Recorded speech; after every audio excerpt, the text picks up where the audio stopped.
The Voice has long been a battleground for raw talent in the high-stakes world of reality television singing competitions. It is a place where aspiring artists pour their hearts into performances that have the potential to change their lives. During the 27th season of the show, which aired in the fall of 2025, one of the most significant and iconic underdog stories in the show's history was presented. This story revolved around Maya Ellis, a barista from Boise, Idaho, who was 24 years old and had a soft-spoken personality. Her rise from obscurity to victory was nothing short of remarkable. What is her hidden weapon? Michael Bublé, a crooner extraordinaire, served as her mentor, and with his direction, she went from being a scared hopeful to becoming a powerful performer. Maya is credited with saying, "It was like driving a Honda and then jumping in a Ferrari." This sentence was spoken in reference to her victory. The following is the narrative of how Bublé's guidance helped an underdog become a champion. A gem waiting to be discovered. It was not with the confidence of a seasoned performer that Maya Ellis made her entrance onto the stage of The Voice. She had spent her entire life singing in church choirs and local coffee shops, with the only audience she had ever had before being a handful of regulars who would tip her with loose change. She had been raised in a tiny town. At the time of her audition for The Voice, Maya was the epitome of a long shot because she had no formal training and her background consisted of little more than a high school musical. It was a heartfelt, stripped-down rendition of Etta James' At Last that she performed at her blind audition. Her performance was real, flawed, and completely mesmerizing. Michael Bublé, who found something in her that other people neglected to see, gave her a single-chair turn as a result of her performance. The following is an excerpt from an interview that took place after the audition. "I heard a voice that wasn't polished but was real. It was not her intention to impersonate anyone else. That's not very common." Bublé's choice to take a chance on Maya set the foundation for an exceptional journey, despite the fact that coaches Gwen Stefani, John Legend, and Reba McEntire had gone on to pursue other opportunities. The mentorship that completely transformed your life. From the very beginning, Maya was up against an uphill battle. During the battle rounds, she faced up against an experienced jazz vocalist who had a vocal range that appeared to defy the laws of physics. Fans and critics alike predicted that she would leave the show sooner than expected. However, Bublé, who is renowned for his silky vocals and flawless stage presence, recognized promise in situations where others would have seen limitations. Through his coaching, he not only helped Maya improve her technique, but he also transformed her entire approach to performance. The manner in which Bublé mentored was characterized by a combination of firm love and genuine support. Maya was taught by him that her flaws might be her greatest advantage, and he encouraged her to accept and embrace her shortcomings. The words, "You don't need to sound like Beyoncé or Whitney," were spoken to her by him while they were practicing. "You need to have a voice that is similar to that of Maya, because that is what will compel people to stop in their tracks."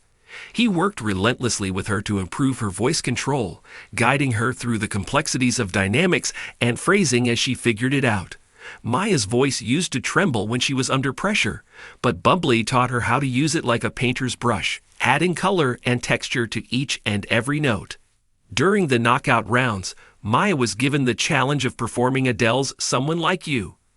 This was a moment that had a significant role in the competition.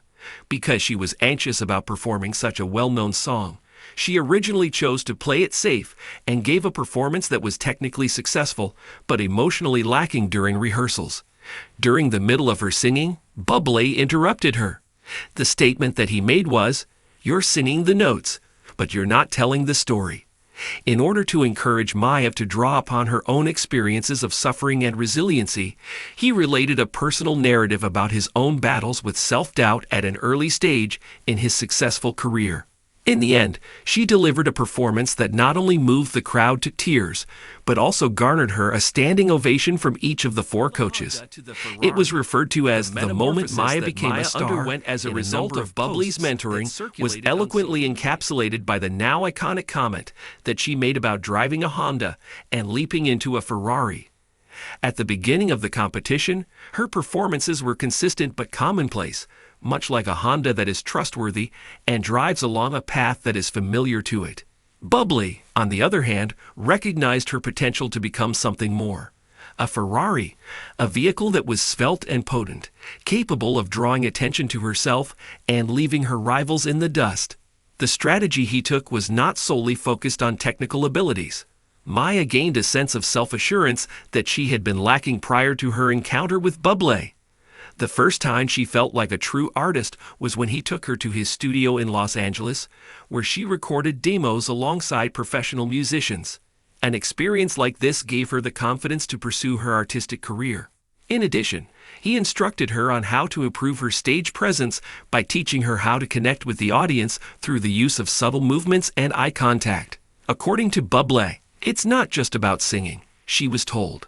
Creating an atmosphere in which every individual in the room feels as though you are singing to them is the goal. When Maya finally made it to the live events, she had already transformed into a new performer. During the semifinals, she performed a superb rendition of Frank Sinatra's My Way, which was a fantastic example of storytelling since it combined vulnerability with newly discovered strength. Fans referred to it as a performance for the ages, and one person posted that Maya had just turned The Voice into her own concert. Indeed, Bublé is a genius. Her performance was so impressive that it propelled her to the top of the leaderboard, putting to rest those who had previously dismissed her as an underdog. The closing act and following. The season finale featured Maya competing against two vocal powerhouses, a pop belter from Nashville and a soul singer from Atlanta. Both of these artists were from the United States. Bublé had one last trick up his sleeve against her, despite the fact that the odds were stacked against her. He chose a daring and unanticipated song for her final performance, which was a remade version of Radiohead's Creep, which was composed as a jazz-infused ballad. Although Bublé considered that it would be a dangerous move, he believed that it would showcase Maya's exceptional ability to combine genuine emotion with polished craftsmanship. As he spoke to her, he informed her, "This is your opportunity to show the world who you are." Can't even begin to describe how amazing Maya's performance was. Her haunting and heartfelt voice drew the audience to their feet, and even John Legend, who is known for his guarded criticism, referred to it as a moment that will be remembered in the history of the popular singing competition Voice. A victory that seemed like a victory for every underdog who had ever been underestimated was Maya's victory when the votes were counted and she was declared the winner of season 27. The legacy of a champion who was very unexpected. It was more than just a personal victory for Maya. It was a demonstration of the success that can be achieved via mentorship and the enchantment that is The Voice. As a result of Michael Bublé's faith in her, she went from being a timid barista to becoming an assured artist who is now on the verge of signing a recording contract and embarking on a national tour. Following the concert, Maya gave interviews in which she acknowledged Bublé with providing her with the skills necessary to realize her full potential. She explained, "He didn't just teach me how to sing better when I was singing. He instilled in me the ability to have faith in myself." During his time on The Voice, Bublé's most memorable experience was working with Maya as a coach. In an emotional address that he delivered after she was victorious, he stated, "She is the reason I signed up for this. To discover someone who possesses that kind of heart and to assist them in shining is the essence of what it is all about." Beyond the confines of the stage, Maya's story reverberated.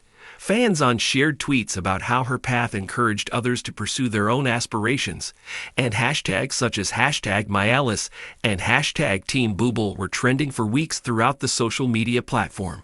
Her triumph served as a timely reminder that talent may originate from any source, and that with the appropriate direction, even the most improbable of competitors can emerge victorious into a champion.